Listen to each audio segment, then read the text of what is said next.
Good evening each and everyone. हम पढ़ रहे हैं इनकम टैक्स। इनकम टैक्स में कैपिटल गेन में practice sheet question number 9 part A और उसका भी further part 3। Sold 100 shares of C limited on 25/4/2023 at 200 per share, मतलब full value of consideration. C limited is an unlisted company, मतलब 112A applicable नहीं होगा। These shares were issued by the company as bonus shares on 30 September 1998। Bonus shares में आपको याद दिलाऊं, जब आप company के शेयर्स परचेज करते हो और कंपनी के पास खूब सारा रिजर्व एंड सरप्लस इकट्ठा हो जाता है तो कंपनी बोनस शेयर्स मतलब फ्री में आपको शेयर्स इश्यू कर देती है। ठीक है, आपको जो बोनस शेयर मिला वो कहीं ना कहीं फ्री में मिला, तो एज पर इनकम टैक्स उसका रूल ये होता है कि बोनस शेयर्स की कॉस्ट ऑफ एक्विजिशन क्या मानी जाएगी, 0। पर इस केस में जो बोनस शेयर्स आपको रिसीव हुआ वो मिला है 2001 के भी पहले, तो उसकी एक्चुअल कॉस्ट ऑफ एक्विजिशन तो 0 है, लेकिन 2001 की फेयर मार्केट वैल्यू अपन ले सकते हैं। कॉस्ट और fair market value whichever is higher, 0 और फेयर मार्केट वैल्यू जो कि कितनी है, 50 रुपीज़। ठीक है, तो 50 rupees is your cost of acquisition. उसका 2001 से लेके कि 2023-24 तक का इंडेक्सेशन अपन कर लेंगे।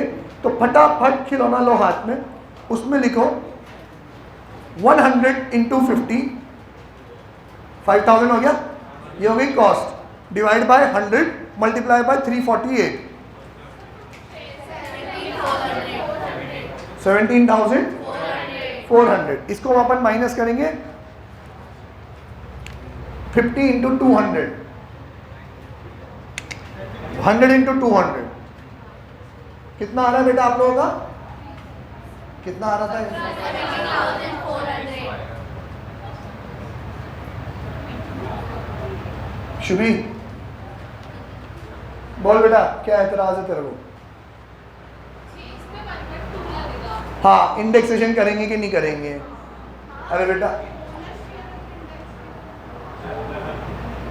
कहीं पढ़ा है मैंने बोनस शेयर का इंडेक्सेशन नहीं होता? अच्छा, बॉन्ड्स और डिवेंचर्स का नहीं होता, इक्विटी शेयर्स का तो होता है।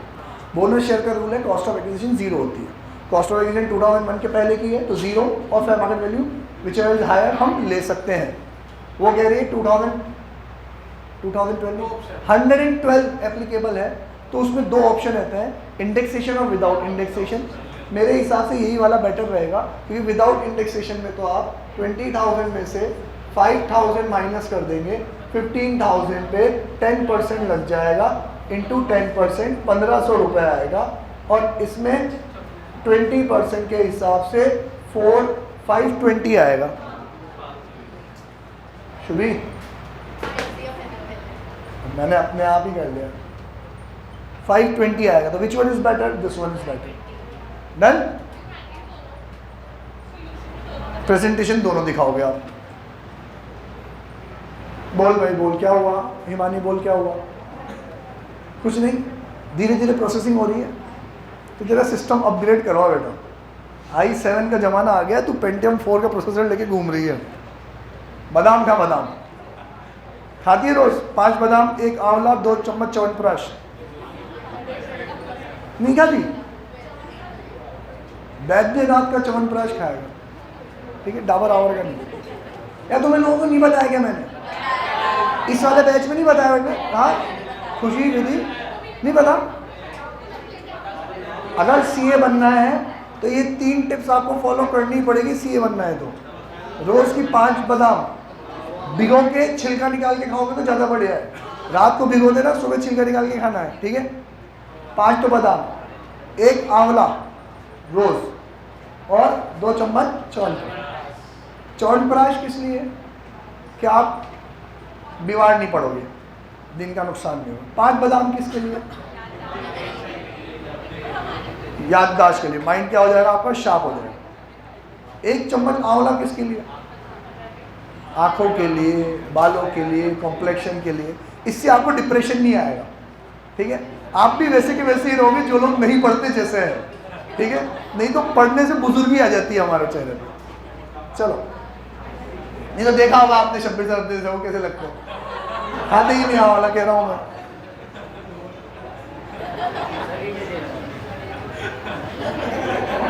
बड़े बोल नहीं बोलने चाहिए कभी भी। I am sorry. Okay, MLX limited investment limited. Next question पढ़ लें अपन। MLX Investment Private Limited was incorporated during previous year 1819, having a paid up capital of 10 lakh. In order to increase its capital, the company further issues 1 lakh shares having face value of 100 each during the year at par. ये कौन सा question है कि company private limited closely held company अपने shares face value से भी ज़्यादा में इशू कर रही है। तो पार तक तो कोई प्रॉब्लम नहीं है, लेकिन अगर जैसे ही प्रीमियम पे इशू करती है तो प्रॉब्लम है। इसमें 3 केस है, तीनों केस बता देता हूँ। वो कह रही है fair market value of as on 1 August 2022 was 85। तो तीनों केस यहाँ देख लो प्लीज। 85 रुपीज की फेयर मार्केट वैल्यू है। रूल ये कहता है फेयर मार्केट वैल्यू से ज्यादा में इशू मत करना, लेकिन ये रूल तभी अप्लाई होगा जब शेयर्स सिक्योरिटी प्रीमियम पे इशू होंगे। तो मैंने इसको फेस वैल्यू 100 पे ही इशू किया, तो 2 मैंने फेयर मार्केट वैल्यू से ज्यादा में इशू किया, पर कोई इनकम नहीं मानी जाएगी क्योंकि वो फेयर मार्केट फेस वैल्यू पे ही है। अब मैं कह रहा हूँ मैंने इसको प्रीमियम पे इशू किया, कितने पे? 105। तो 5 रुपए के प्रीमियम के चक्कर में, इस 5 रुपए की लालच के चक्कर में 20 रुपए क्या हो जाएंगे आपके? टैक्सेबल हो जाएंगे। ये बात समझ में आई कि नहीं आई? ठीक है। अब मैंने इसको कितने पे भी किया हो आगे। अब मैं फर्दर मैं कह रहा हूँ कि मान लो अब मार्केट प्राइस थी, फेयर मार्केट वैल्यू इसकी कितनी थी? 120, और अब मैं इसको 105 में इशू कर रहा हूँ, तो कोई इनकम माननी चाहिए क्या? फेयर मार्केट वैल्यू कितनी थी? 120, मैं इशू कितने में कर रहा हूँ उसको? 105 में। तो कोई इनकम मानी जाएगी क्या? नहीं ना। अरे फेस वैल्यू तो 100 ही है। अरे डिस्काउंट में कहाँ इशू हो रहा है? 5 रुपए इनकम माननी चाहिए क्या? नहीं मानेंगे। आपने 12th क्लास में जब शेयर्स इशू करना सीखा, तो उसमें जब अपन प्रीमियम पे शेयर्स इशू करते थे, तो जो प्रीमियम आता है उसको इनकम मानते हैं कि लायबिलिटी मानते हैं? लायबिलिटी मानते हैं।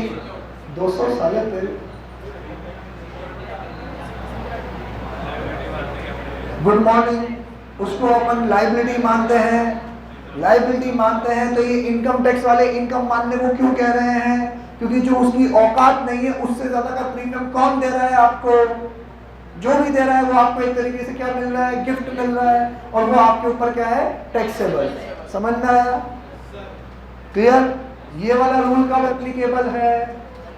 सिक्योरिटी प्रीमियम पे इशू हो रहा हो और issue price fair market value से ज्यादा हो। 2 कंडीशन, सिक्योरिटी प्रीमियम पे इशू हो रहा हो और issue price fair market value से ज्यादा हो। तो इशू प्राइस और फेयर मार्केट वैल्यू का जो डिफरेंस है वो क्या है आपके लिए? इनकम। ठीक है।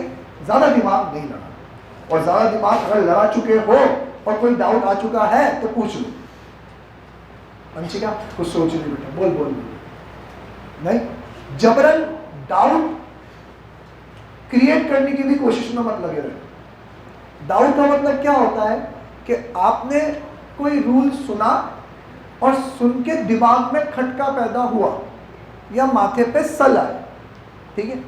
अब माथे पे सल 2 वजह से आए। एक, आपको मेरी बात समझ में नहीं आई तो आई विल रिपीट, और दूसरा आपके माइंड में कोई परम्यूटेशन कॉम्बिनेशन वाली कोई सिचुएशन पैदा हो गई तो वो आपको बोलनी पड़ेगी, मैं रीज़न दे दूंगा उसको। ठीक है। लेकिन बिना समझे मत जाना। ये इनकम वाला रूल सिक्योरिटी प्रीमियम लायबिलिटी है। As per income tax income कब बनेगी? सिक्योरिटी प्रीमियम पे इशूड है, फेयर मार्केट वैल्यू से ज़्यादा। क्लियर? सिर्फ किसके लिए? क्लोजली हेल्ड कंपनी के लिए। ये रूल हमने कैपिटल गेन की शीट में नहीं लिख रखा क्योंकि ये अदर सोर्सेज का रूल है, फिर भी आप इसको कैपिटल गेन की शीट में लिख दो। ये जो प्रैक्टिस शीट है उसी पे ये रूल लिख दो। It will be treated as income when security has been issued at securities premium. Second, it has been issued over its market value. कहीं पे भी लिख दे, तेरे दोनों इधर भी लिख सकता है उधर भी लिख सकता है, क्वेश्चन के टाइम पे जहाँ क्वेश्चन है वहाँ पे भी लिख सकते हो और नोट्स में भी कहीं भी लिख सकते हो। यार देखो मेरी बात सुनो, मैं स्पून फीडिंग नहीं करना चाहता। तुम ये रूल अपनी लैंग्वेज में लिख दो। तुम्हें गाइड करने के लिए मैं जल्दी जल्दी 3 लाइन बोल देता हूँ, सुन लो, फिर लिखना तो तुम्हें तुम्हारी मर्जी से ही है, ठीक है। If the shares has been issued over its market value, then the difference between issue price and fair market value will be considered as income of other sources when, इतना सारा याद थोड़ी रहेगा तुमको, वीडियो में देख लेना। When the share has been issued at security price, it has been issued over its market value and this rule is applicable to closely held company only, ठीक है। जितना तुम्हें याद रहा हो तो लिख दो, नहीं तो ये वीडियो में 10.51 से पहले है, 10 मिनट्स 51 सेकेंड से पहले है। Rewind forward, fast forward rewind करके देख लेना जयराम जी की। आगे क्वेश्चन पे आ जाओ।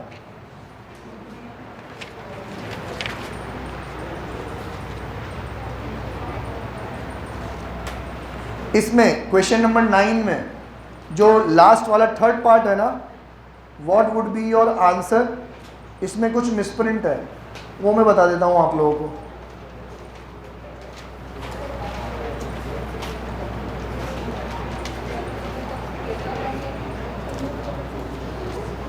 थर्ड वाला पॉइंट मैं बोल रहा हूँ, आप मैच करते जाओ और जो चीज़ मिसिंग है वो लिखना। Question number 9 B part, third point, what will be your answer if shares were issued at 105? इतना लिखा हुआ है नहीं। if shares were issued at, आप ऐड करो, issued at rupees 105 and fair market value of the share was, and the share market value of the share was 120 as on 1st August 2022। अब करते हैं थोड़ी सी स्पून फीडिंग, मतलब आपको इस वाले पॉइंट में, थर्ड वाले पॉइंट के में ऐड के बाद ये एरो लगाना है, ऐड के नीचे ये एरो लगाना है और ऊपर लिखना है rupees 105 and fair market value, बस, and fair market value of the share was 120, ठीक है। अब फेयर मार्केट वैल्यू 120 है, मैंने तो 105 में इशू किया है, तो कोई इनकम मानूंगा क्या? नहीं मानूंगा ना, बस यही answer. Question number 10, mister Govind purchase 600 shares of Y limited at rupees 130 per share on 26 फरवरी 1979। बाप दादा के ज़माने में, मैं भी पैदा नहीं हुआ था अभी तक। तो Y limited issued him 1200 bonus shares of 22 1984, अभी भी मैं पैदा नहीं हुआ हूँ, ठीक है। मतलब ये सारा 2001 के पहले वाली बात चल रही है ना। The fair market value of these shares on Mumbai stock exchange as on 1/4/2001 was 900 per share and 200 shares were as on 31st January 2018। इधर भी एक मिसिंग है लाइन, इधर लिखा होगा फेयर मार्केट वैल्यू इज ₹2000 पर share on 31st January 2018 and fair market value नहीं लिखा हुआ, FMV लिख दो वहाँ पे। And FMV is ₹2000 per share as on 31st January 2018. On 31st January 2023, he converted 1000 shares as his stock in trade. The shares was traded at Mumbai Stock Exchange on that date at high of 2200 per share and closed for the day at 2100 per share. कि highest क्या था 2200 और close कितने पे हुआ 2100।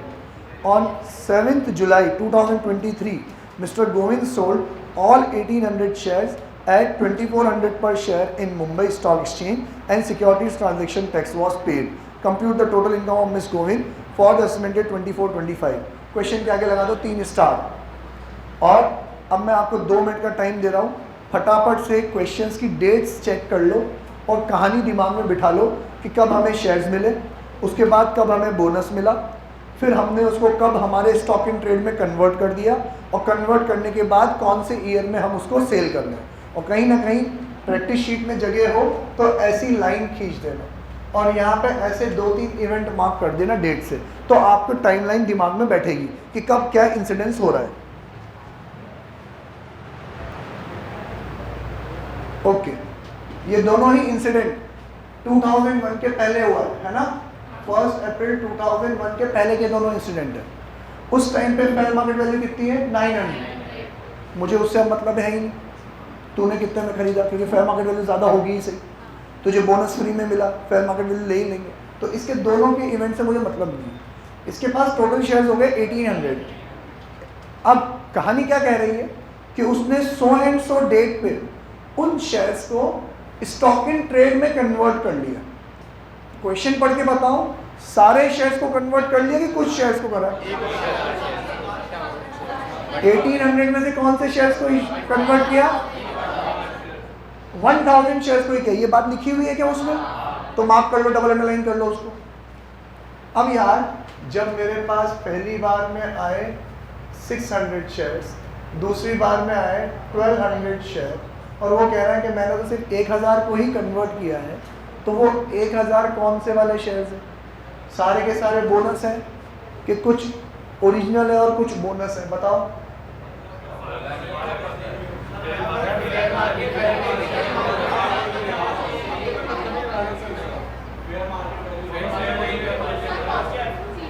चलो ठीक है, करेक्ट कह रहे हो आप, बिल्कुल सही पकड़े। फर्क क्या पड़ेगा? दोनों को बेचा एक साथ है, दोनों की खरीद की रेट भी एक ही लेनी है, फेयर मार्केट वैल्यू, तो कोई फर्क पड़ेगा ही। मैं कहूँ कि अगर ऐसा सिनेरियो नहीं होता फेयर मार्केट वैल्यू वाला, तो क्या करते? मतलब आपने 2001 के बाद ही खरीदा हो उसको, उसके बाद ही बोनस मिला हो, 600 खरीदा था, 1200 बोनस मिला है, 1000 कन्वर्ट किया है, फिर क्या मानोगे? पहले ओरिजिनल 600 पूरे लेते और बाकी के 400 बोनस में से लेते, कि पूरे 1000 किस में से ले लेते? बोनस में से। या 500 करते? फीफो। क्या लेंगे अपन? फीफो। लॉजिकल आंसर क्या है? फीफो। कि फर्स्ट इन 600 ओरिजिनल पूरे कन्वर्ट हो गए और बोनस में से कितने कन्वर्ट हो गए? 400। करेक्ट है। अब अगला क्वेश्चन, उसने जो बेचे वो उन्होंने कहाँ पे बेचे? देखो, रिकग्नाइज्ड स्टॉक एक्सचेंज में बेचे उन्होंने, तो 112A एप्लीकेबल होगा कि नहीं होगा?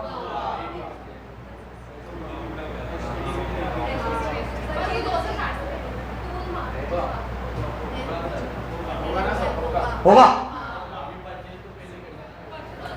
ट्रांसफर कब माना जाएगा? ट्रांसफर कब माना जाएगा?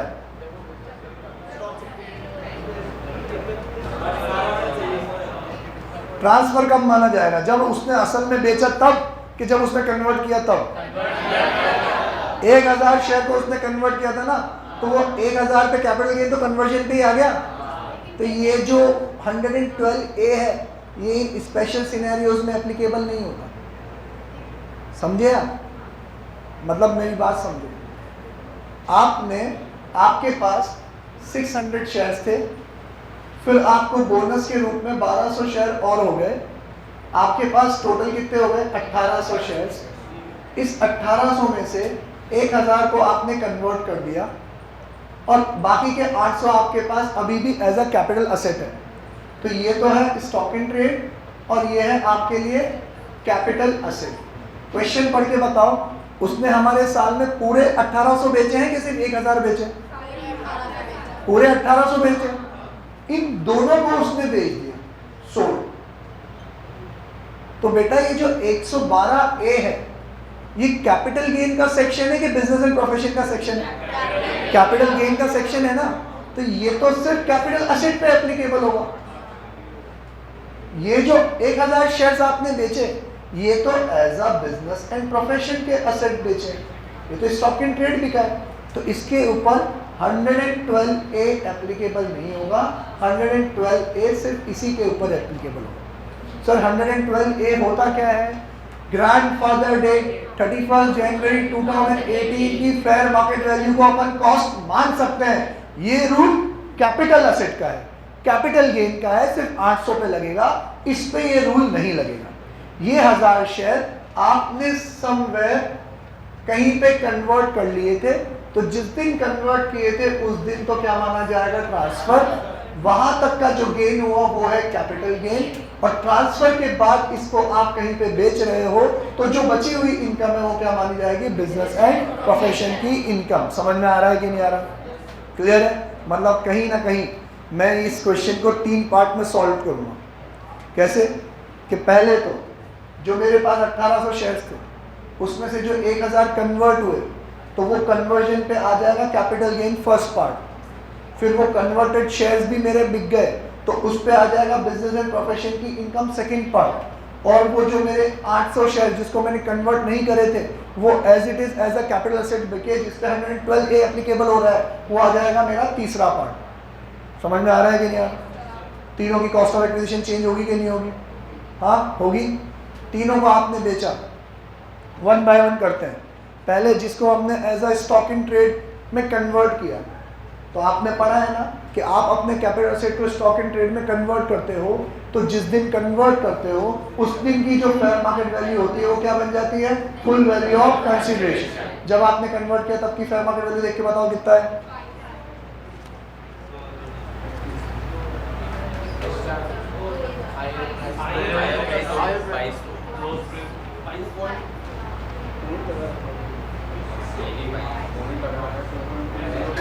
$2200 और 2100 है वो, पॉइंट नहीं है वो तो कॉमा ही है। 2200 और 2100, 2200 लेते हैं अपन फेयर मार्केट वैल्यू, ज़्यादा में ही बेचेंगे अपन, ठीक है।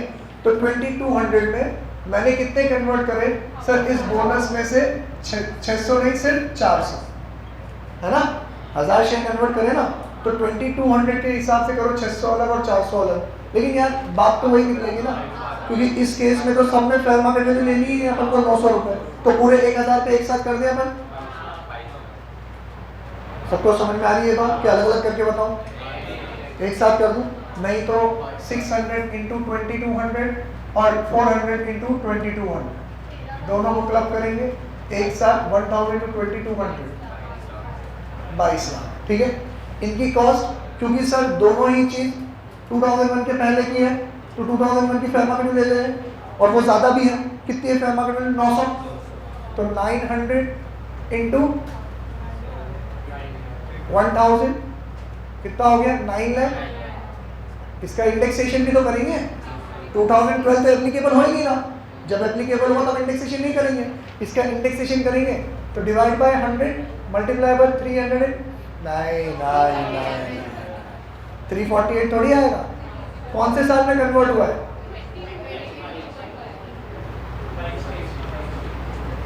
22-23 का नंबर देखो कितना है? 331। तो 331 से करो कितना हुआ?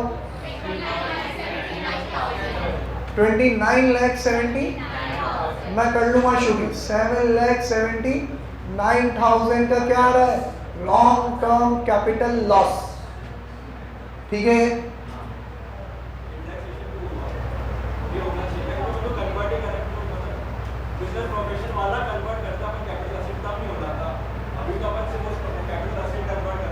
अभी टाइम की कमी है, तू गलत बोल रहा है। अरे सही तो बोला था बेटा, कैपिटल एसेट कन्वर्ट हो रहा है तो कैपिटल गेन आएगा ना। तो आम जिंदगी में इंडेक्सेशन होता है कि नहीं होता? 112A नहीं लगाना, यही तो बात कर रहे हैं। 112A तो कैपिटल एसेट पे लगा, ये तो कन्वर्ट हो चुके हैं तो बिजनेस एसेट है, इन पे 112A लगा ही नहीं, कन्वर्जन को हमने टैक्सेबल माना। हाँ इसमें तो तेरा ही तो एग्जांपल लग रहा है, सिद्धार्थ और सिद्धि वाला। अच्छा किस किस को ये बात समझ में नहीं आई? हैंड रेज करो। सिद्धार्थ की तरह बिल्कुल बोल्ड बनो, फियरलेस बनो, ऑनेस्ट बनो। बाकी सबको समझ में आ गई? सिद्धार्थ तू बेवकूफ़ है, तू दिमाग ज़्यादा लगा रहा है, तेरे से अपन कल बात करेंगे, ठीक है। हाल फिलहाल 2 लाइन में समझाता हूँ बेटा। ये 1000 शेयर कन्वर्ट हो गए, ये कैपिटल एसेट बचे ही नहीं तो इन पर 112A एप्लीकेबल नहीं होगा। 112A कब एप्लीकेबल होता है? कैपिटल एसेट को लेकिन ना स्टॉक एक्सचेंज में बेचो तब। ये कैपिटल एसेट ट्रांसफर हो रहा है, स्टॉक एक्सचेंज में बिक थोड़ी रहा है, तो ट्रांसफर पे कैपिटल गेन आ रहा है तो इसमें 112 एप्लीकेबल नहीं होगा। आम जिंदगी के अकॉर्डिंग इंडेक्सेशन करेंगे, क्या आ रहा है मेरा? लॉस आ रहा है। क्लियर है? यहाँ तक क्लियर है? फिर इसी एसेट को एक्चुअली में हमने 2200 में थोड़ी बेचा है, हमने कितने में बेचा इन एसेट्स को? बेटा बेचा कितने में इनको एक्चुअली में? 2400 में बेचा है ना, तो बिजनेस की इनकम निकालनी पड़ेगी ना, कि ये तो हो गई मेरी कैपिटल गेन की इनकम। अब बिजनेस एंड प्रोफेशन की इनकम कि सर मैंने 1000 शेयर 2400 के हिसाब से 24 लाख रुपीस में बेचे, और उनकी कॉस्ट ऑफ एक्विजिशन में क्या मानूंगा, जितने पे मैं ऑलरेडी टैक्स दे चुका हूँ, 1000 इंटू 2200 तो 22 लाख, तो मेरे बिजनेस की इनकम कितनी आएगी, 2 लाख। अब इस बिजनेस की इनकम पे इन लोगों ने आपको सिक्योरिटी ट्रांजैक्शन टैक्स कितना है ये दे रखा है क्या, नहीं दे रखा। दे रखा होता तो यहाँ बिजनेस की इनकम में से तो सिक्योरिटी ट्रांजैक्शन टैक्स माइनस होता है, वो माइनस कर देते, नेट इनकम बच जाती। कैपिटल गेन में सिक्योरिटी ट्रांजैक्शन टैक्स माइनस नहीं होता। ये समझ में आ रहा है? हाँ, पेचीदा है, टाइम कम है, मैं और एलेबोरेट नहीं कर सकता। ये समझ में आया? ओके।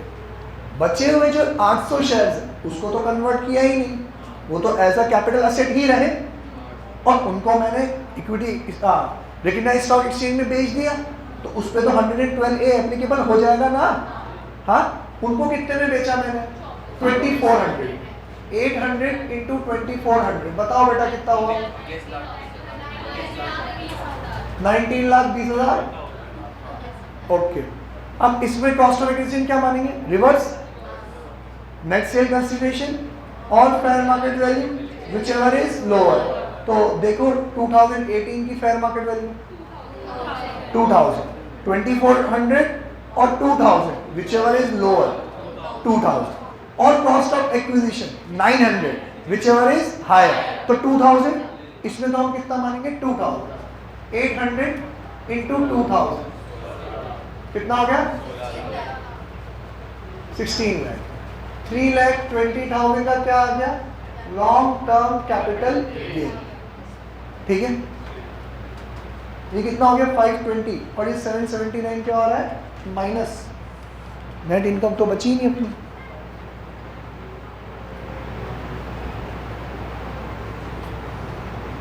करा अपन ने बिल्कुल सही है, यही होगा। इसका आंसर मैं मैच कर लेता हूँ कि इसने ये आंसर क्यों लिख रखा है।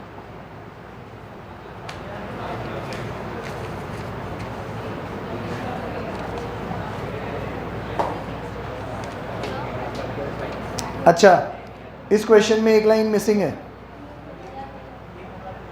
Security transaction tax was paid at 0.1% लिख दो, security transaction tax paid at 0.1%।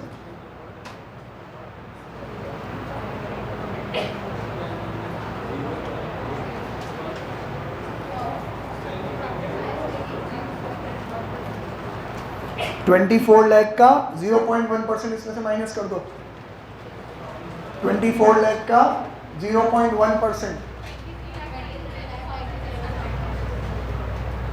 0.1%, 2400 minus हो रहा है ना। अरे यार, एज अ ट्रांसफर एक्सपेंसेस थोड़ी माइनस कर रहे हैं, बिजनेस एंड प्रोफेशन है तो इनकम में से डायरेक्टली माइनस कर दो ना। कितना आ रहा है, 1,97,600। ये आंसर मैच हो गया आपका। ठीक है, अब कैपिटल गेन का रूल समझो। कैपिटल गेन में एक जगह आ रहा है गेन 320, एक जगह आ रहा है लॉस, तो ये वाला लॉस इस वाले गेन से एडजस्ट हो जाएगा, तो मेरा गेन तो पूरा ही क्या हो गया, वाइप आउट।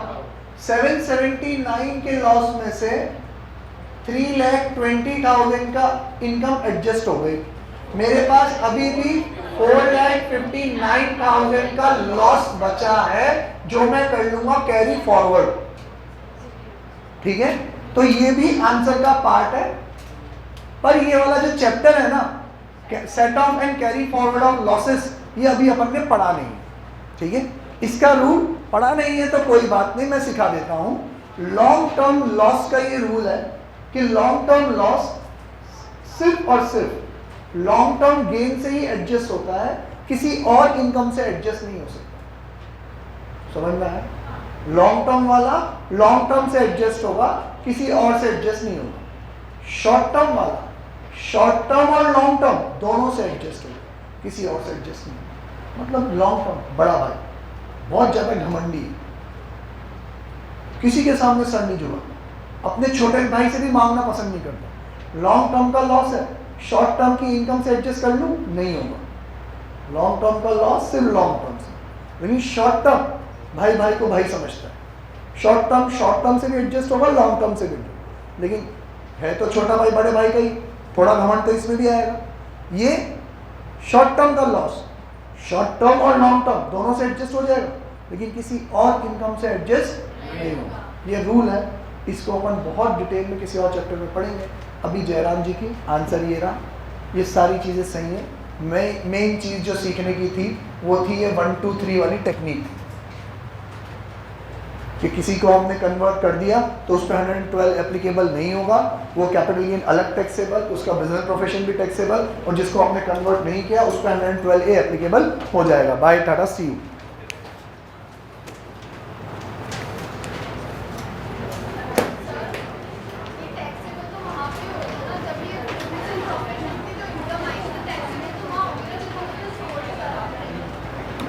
तीनों चीज़ वहीं टैक्सेबल होगी। सिद्धि, कोई चीज़ नहीं समझ में आई हो तेरे को? आ गई?